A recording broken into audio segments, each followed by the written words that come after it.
Brendan Howe, and this is your TDCNet Tech Tip, giving you tips and tricks on how to use technology more effectively. Today, I'm going to be talking to you about firewalls. Why do you need them, and what you need to be looking for. Unfortunately, there's a lot of businesses out there that are still running with an inexpensive router that they picked up from a Best Buy or a Future Shop or something like that, or they're running on a device that was given to them free by their internet service provider.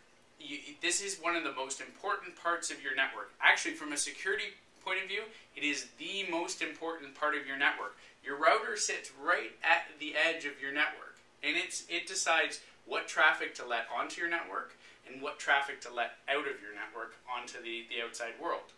And from a functionality point of view, a router is almost as important as your server in terms of the functionality of your network. So if you don't have a strong firewall, strong router, you're not going to have a good network.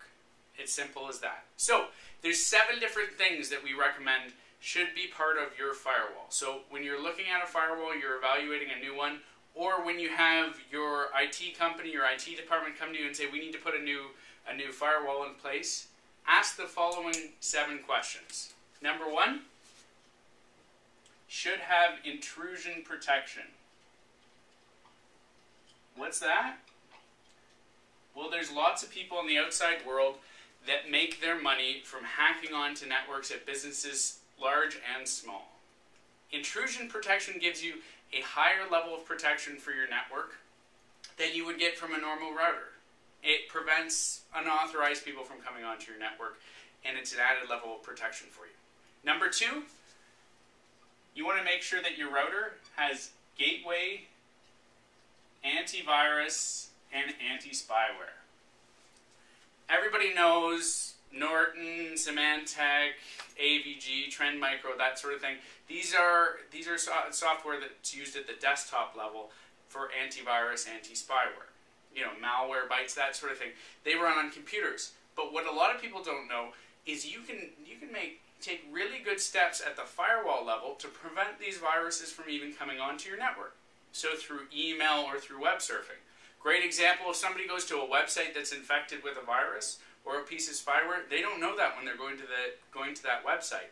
But if your firewall is picking that up and knows what kind of traffic to look for, it can block that spyware, that virus, from getting onto your network and potentially taking your business down for days. Number 3, you want to make sure that the firewall that you have will allow for multiple internet lines. Nowadays in business, internet's so important to everybody's businesses, you can't rely on just one internet line. You need to have a backup, and your firewall should be able to switch over between the two. So if there's ever an outage in your neighborhood, you automatically switch over to the other internet line, and you're back in business. Number 4, quality of service. This is something that maybe you haven't heard of before. Not a lot of people know about it, but it's a really important feature with firewalls. What quality of service means is that I can decide that one type of traffic gets priority over another. So if I'm doing my work and somebody is downloading large files or they're watching YouTube movies on my network, maybe I want to put that as a lower priority than me doing day-to-day work.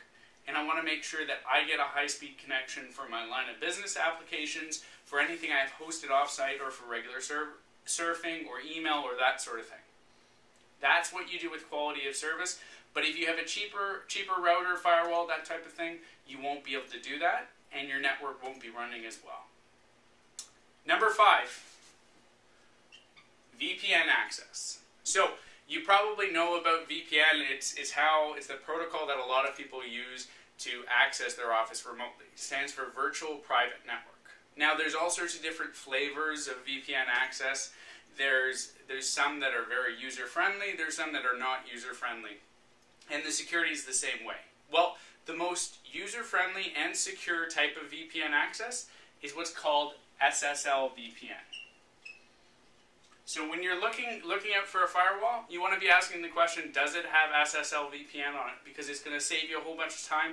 Those hotels that you're staying at when you're on business trips aren't going to be able to block your VPN access if you have SSL VPN. The other thing you want to watch out for, there's lots of router firewall vendors that will charge you extra money for licenses for VPN access.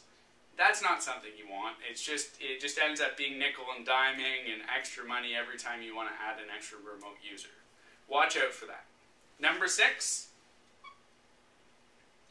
employee productivity. You may be thinking, what can my router do with employee productivity? Well, I'm going to tell you. With a good router, good firewall, what you can do is you can say, I don't want staff to be able to access Facebook or Twitter. Or I don't want people to be able to go to job searching websites. Or I don't want people to be able to do all manner of things like that. Right? It gives you the power as the employer to say, I will allow this type of traffic on my network or I won't. The other thing you can do is you can leave things wide open. And if you have a good firewall, it can give you reporting on how people are surfing, how people are using your time when they're working for you. It's a critical part of the firewalls that we implement. Number 7, last but not least, reliability and support. You want to make sure that you've done your homework when you're looking at firewall vendors.